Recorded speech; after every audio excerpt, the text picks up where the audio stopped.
चले गए। अपना कोई आग्रह नहीं, अपना कोई संकल्प नहीं, उठाओ तो उठ गए, बैठाओ तो बैठ गए, घूमते बस ऐसे बैठे घूमते रहते। पिता का स्वर्गवास हो गया। भाइयों ने देखा कि खा खा के मोटा हो गया, काम तो कुछ कर नहीं, यहां बैठे वहां बैठे, इधर घूमे उधर घूमे। इसे घर में क्या रखना है, इसको खेत की मेंढ पर बैठा दो तो चिड़िया रखाता रहेगा। या तो रोटी खावे, कुछ काम तो करे नहीं, इधर बैठे उधर बैठे, और खा खा के मोटा बहुत हो गया। चलो खेत की मेंढ पर बैठा दो, चिड़िया रखा लेगा। जड़ भज्जी को क्या किया, खेत की मेंढ माने सीमा, सीमा संधि, समझ गए कि नहीं? आप सब समझदार हो, समझ जाओगे।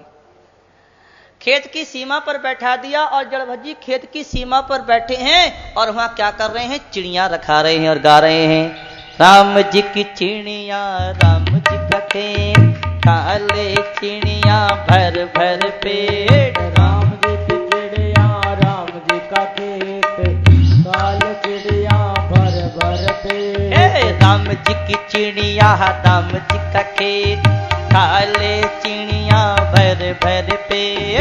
राम जी की चिड़िया राम जी का खेत, खा ले चिड़िया भर भर पेट। अरे राम जी की चिड़िया राम जी को खेत, खाओ मारी चिड़िया भर भर पेट। ओ राम जी की चिड़िया राम जी का खेत, खाओ मारी चिड़िया भर भर पेट। राम जी की चिड़िया राम जी का खेत, खाओ मारी चिड़िया भर भर पेट। ओ राम जी की चिड़िया राम जी का खेत, खाओ मारी चिड़िया भर भर पेट। अरे राम जी की चिड़िया राम जी का खेत, खाओ मारी चिड़िया भर भर पेट। ओ राम जी की चिड़िया राम जी का खेत, खाओ मारी चिड़िया भर भर पेट। ऐसी चिड़िया रखाते रहते, खेत की मेंढ पर सीमा पर बैठे रहते।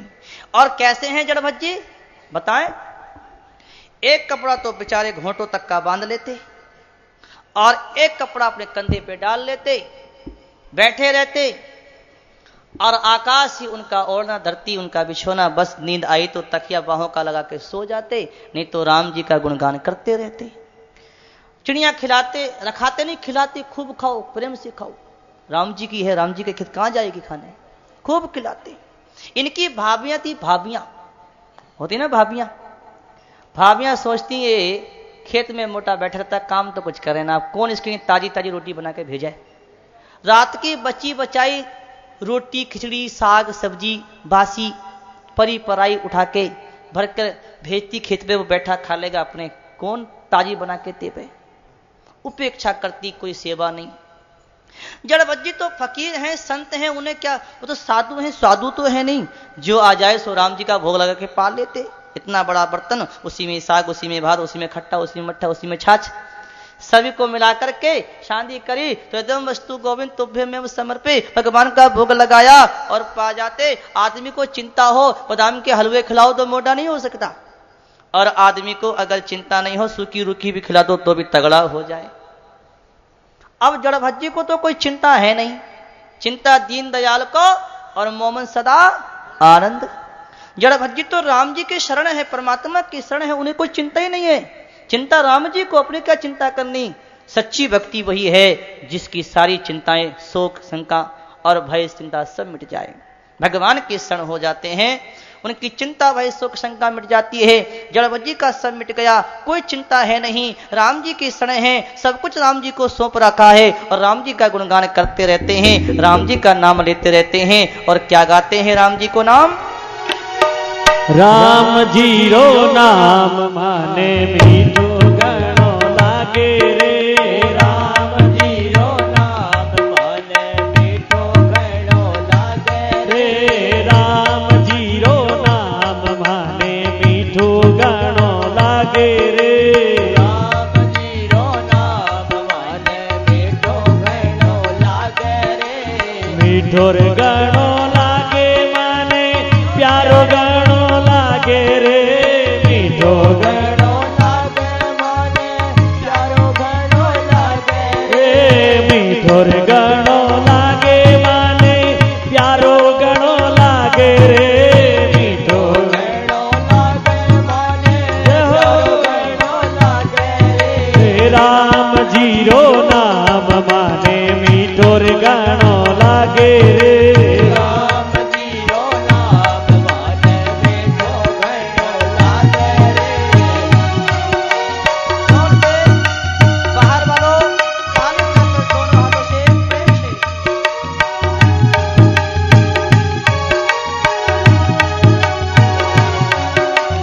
राम जीरा मूंग चावल राम जीरी बाजरी राम जीरा मूंग चावल राम जीरी बाजरी।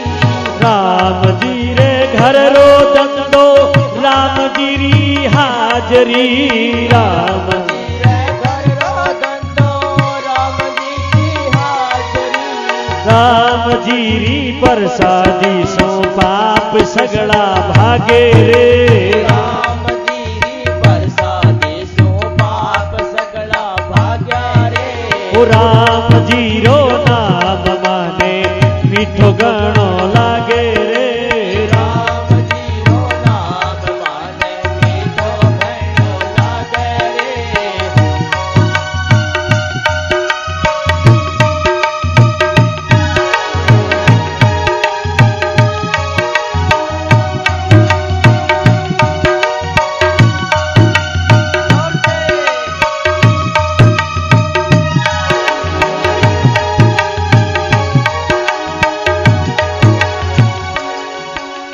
भाईर बंधु टावर टोली राम जीरा छोकरा भाई बंधु टावर टोली राम जीरा छोकरा। भायर बाप दादा दादी राम जीरा डोकरा भायर बाप दादा दादी राम जीरा डोकरा। सगड़ा मिलकर रेवा में तो राम जी रे सागे रे सगड़ा मिलकर रेवा में तो राम जी रे सागे रे। राम जीरो नाम माने मीठो गाणो लागे रे राम जीरो नाम माने मीठो गाणो लागे रे। मीठो गाणो लागे रे माने प्यारो गणो लागे रे मीठो गाणो लागे माने प्यारो गाणो लागे रे। सांवरिया रो नाम माने मीठो गाणो लागे रे सांवरिया रो नाम माने मीठो गाणो लागे रे।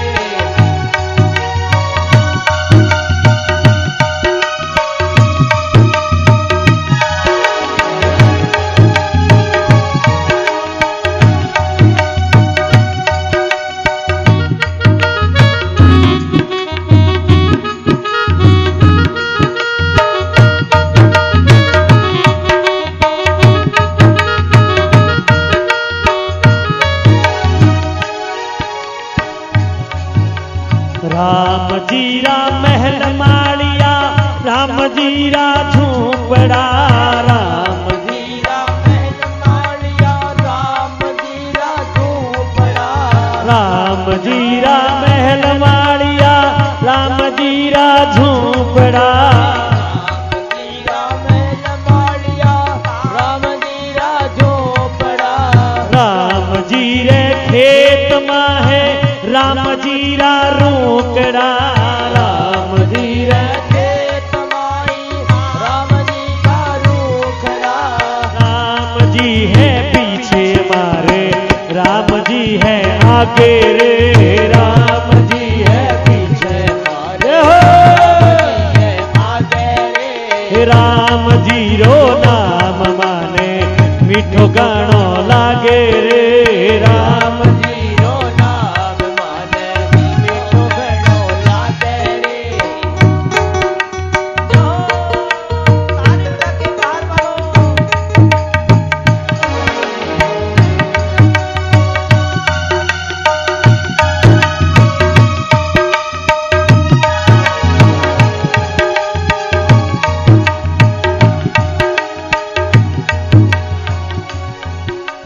राम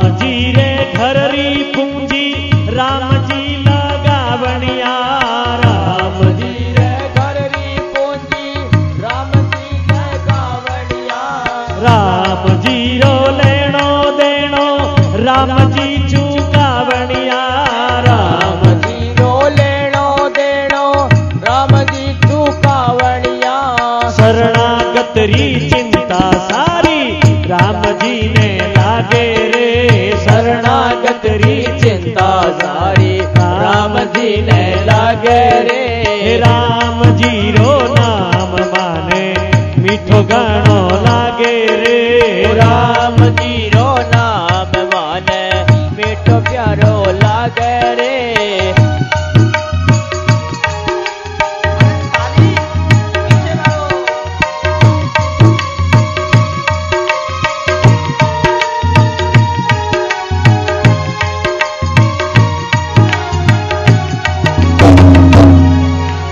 राम जी री लीला गावा राम जी री कीर्ति राम जी री लीला गावा राम जी री कीर्ति बोले चाले दिसे सोई राम जी री मूर्ति बोल चाल दिखे सोई राम जी की मूर्ति हे राम जी रा संत पधार्या भाग मारा जागे रे राम जी रा संत पधार्या भाग मारा जाग्या रे हे राम जी रा संत पधार्या भाग मारा जागे रे ओ राम जी रा संत पधार्या भाग मारा जाग्या रे राम जी रो नाम माने मीठो गानो लागे रे राम जी रो नाम माने मीठो गणो लागे रे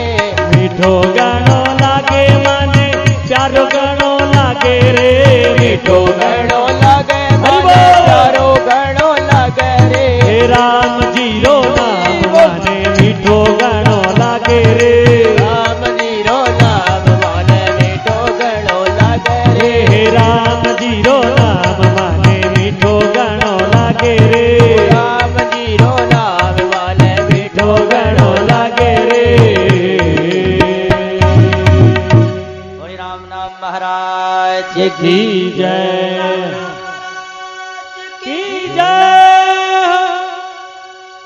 राम जी रो नाम माने मीठो घणो लागे चोको गनो लागे रे जड़ बच्ची महाराज खेत की मैंने पर बैठे राम जी को नाम गुनगुनाते हैं राम जी की शरण है आनंद आ रहा है एक दिन की बात क्या हुई ध्यान से सुनना जंगल में डाकू रहते थे डाकू और डाकुओं के सरदार ने काली माता से कहा कि एक काली माता तू मेरे को बेटा देगी तो मैं तेरे को 32 चढ़ाऊंगा मनुष्य की बलि काली माता ने बेटा दे दिया अब किसकी बलि चढ़ावे बुढ़ देख की तो चढ़ेगी नहीं बुढ़ों की क्या चढ़ाना कोई मोटा हष्टपुर जवान हो उसकी बलि चढ़े तो काली माता जल्दी प्रसन्न होगी खोज करो कोई जवान सुंदर मिल जाए तो तगड़ा खोज करी तो जड़ भज्जी तो खेत की मैंड पर बैठे ही थे देखा अरे ये बहुत मोटा है इसे ले चलो काली माता देखेगी तो प्रकट ही हो जाएगी देख करके काली माता के लिए जड़ भज्जी को पकड़े कि चलो मना नहीं करते कि चलो ले आए और लाकर के मंदिर में काली माता के स्नान कराया पूजा करी उनकी बड़े प्रेम से गले में फूल माला पहनाई और हाथ में तलवार लेकर के डाकुओं ने जड़ भज्जी के सिर को काली माता के सामने झुकाया और हाथ में तलवार लेकर के जैसे काटना चाहते हैं काली माता का विग्रह पड़ गया और दुर्गा मैया प्रकट हो गई दुर्गा मैया की और देवी ने उसकी तलवार को पकड़ के खींच लिया और जितने भी डाकू थे सबके सिर काट दिए और जड़ भज्जी की रक्षा करी और काली मैया अपने विग्रह में समा गई सच है महापुरुषों के पति किया हुआ अपराध अपने ही ऊपर आके गिरता है सावधान कि संत महापुरुष का अपराध ना हो जाए सारे डाकू मारे गए जड़ भज्जी ने भगवान की लीला को देखा तो बड़ा आनंद आया और अपने स्थान पे आके खेत की मेड़ पर फिर पुनः बैठ गए और राम का गुणगान करते हैं। इसी समय की बात हुई कि एक बार की बात सिंधु सोबीर देश का राजा रहुगढ़ पालकी में बैठकर के सत्संग करने की इच्छा से जा रहा था।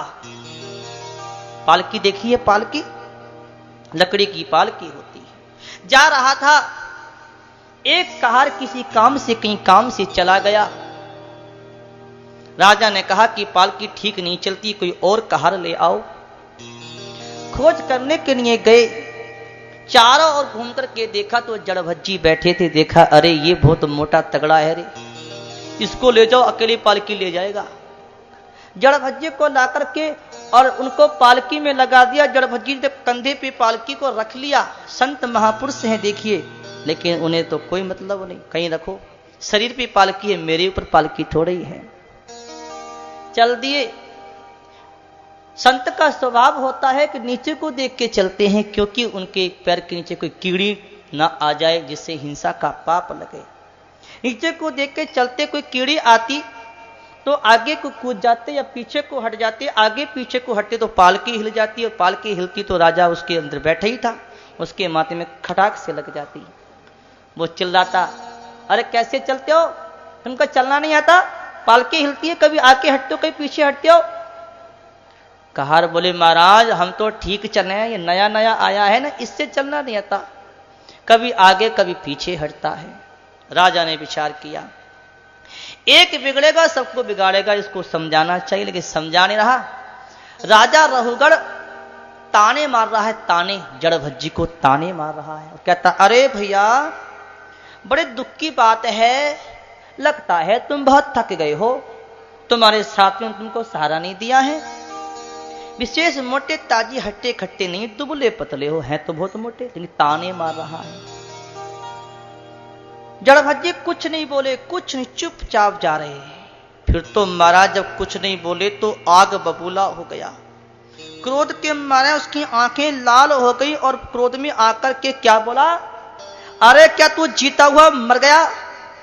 प्रमादी, मेरी आज्ञा का उल्लंघन करता है, जवाब नहीं देता, तू क्या बहरा है, समझ में नहीं आती?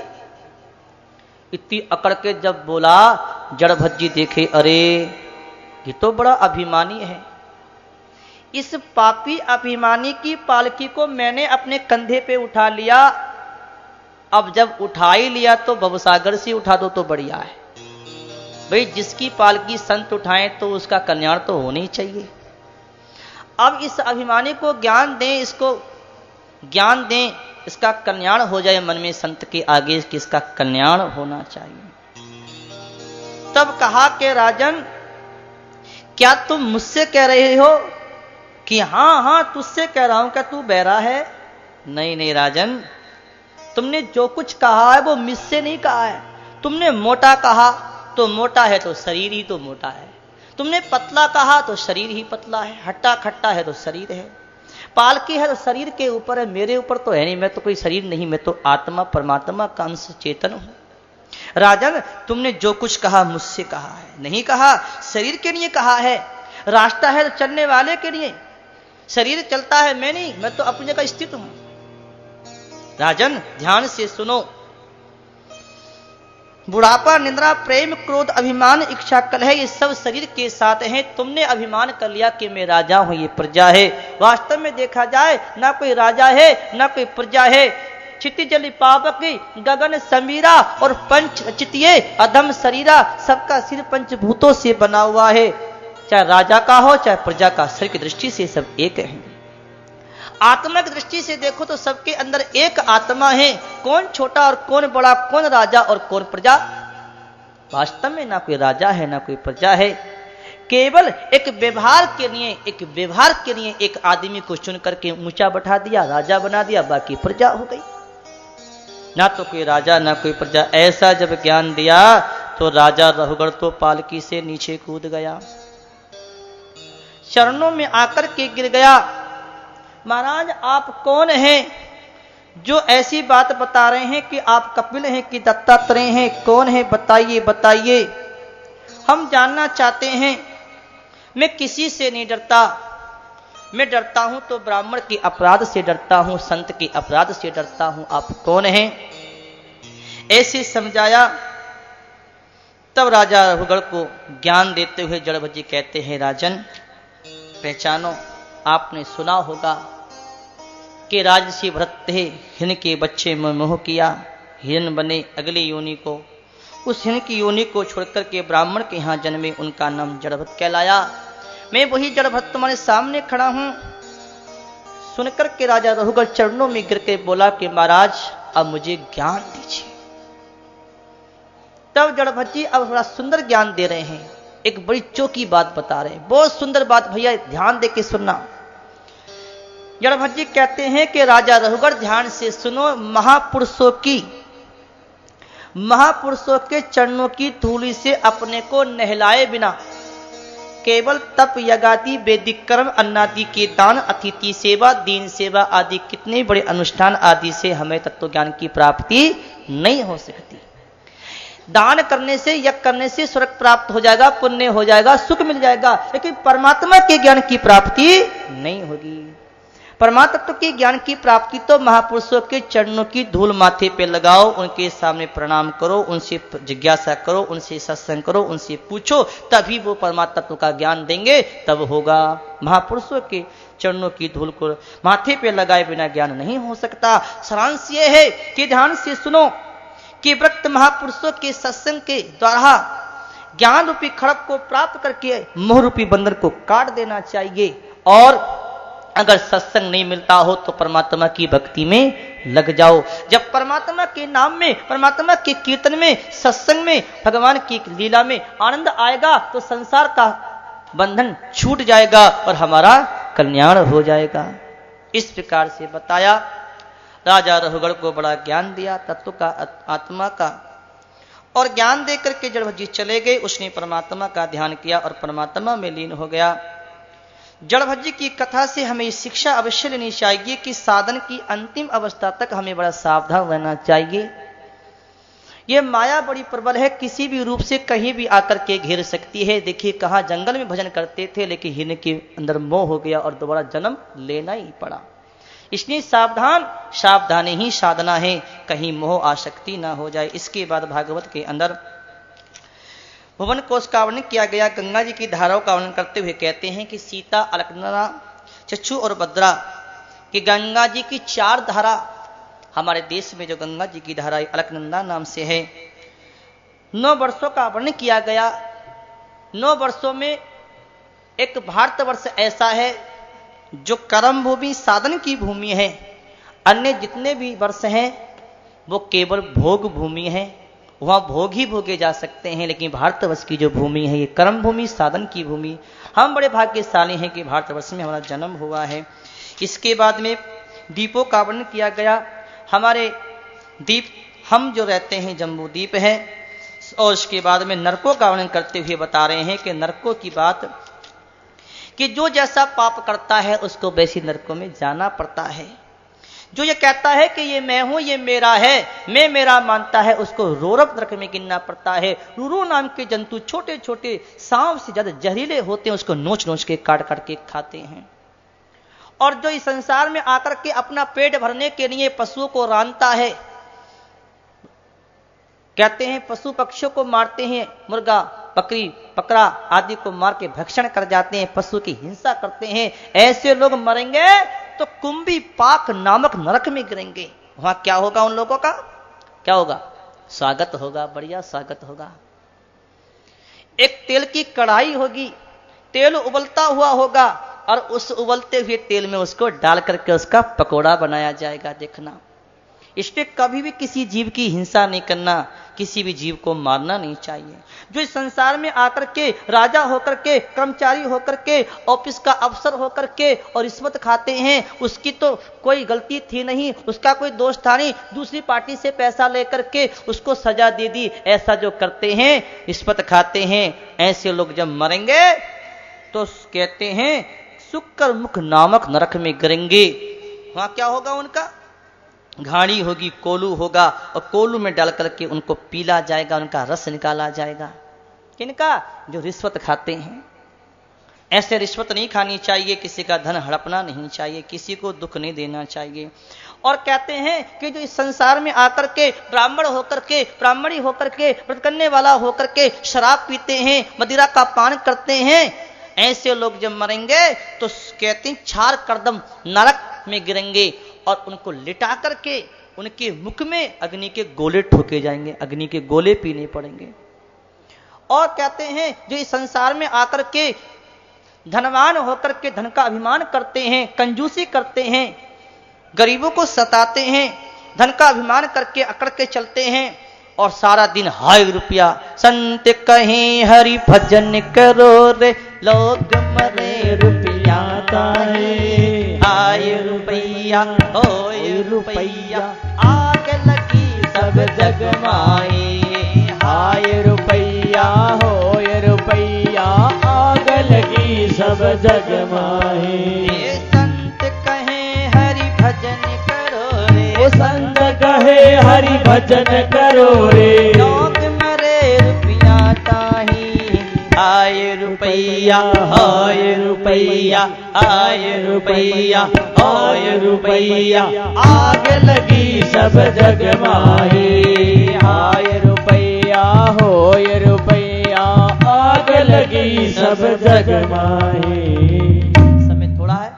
इस प्रकार से कहते जो हाय रुपया करते सारी जिंदगी सुबह से लेकर शाम तक दिन और रात रुपये के पीछे पड़े रहते हैं, कंजूसी करते हैं, अभिमान करते हैं, खर्च नहीं करते धर्म कर्म के काम में। ऐसे लोग जब मरते हैं तो कहां जाते हैं? कहते हैं सूची मुख नामक नरक में गिरते हैं। और वहां क्या होता है? उनके सिर को काट काट करके टुकड़े टुकड़े कर दिए जाते हैं। और जैसे दर्जी कपड़े को सुई से सिलता है, ऐसे उनके सिर को सुई से सिला जाता है। दुख होता, पीड़ा होती। सुखदेव जी ने इस प्रकार से नरकों का वर्णन किया तो राजा परीक्षित ने कहा, महाराज इस संसार में जब कोई जीव आता है तो कोई ना कोई पाप तो बन जाता है, नरक में जाना पड़ता है। ऐसा कोई उपाय बता दो जिससे आदमी नरक में जाए नहीं और इस जीवन में रहते रहते ही पाप कट जाए। ऐसा कोई उपाय हो तो बताइए जिसके करने से हमारे सारे पाप कट जाएं और नरक में जाना ना पड़े। सुखदेव जी कहते हैं कि पाप काटने का एक उपाय है, वो आज नहीं अब तो कल बताएंगे। आज की कथा को यहीं विश्राम देते हैं और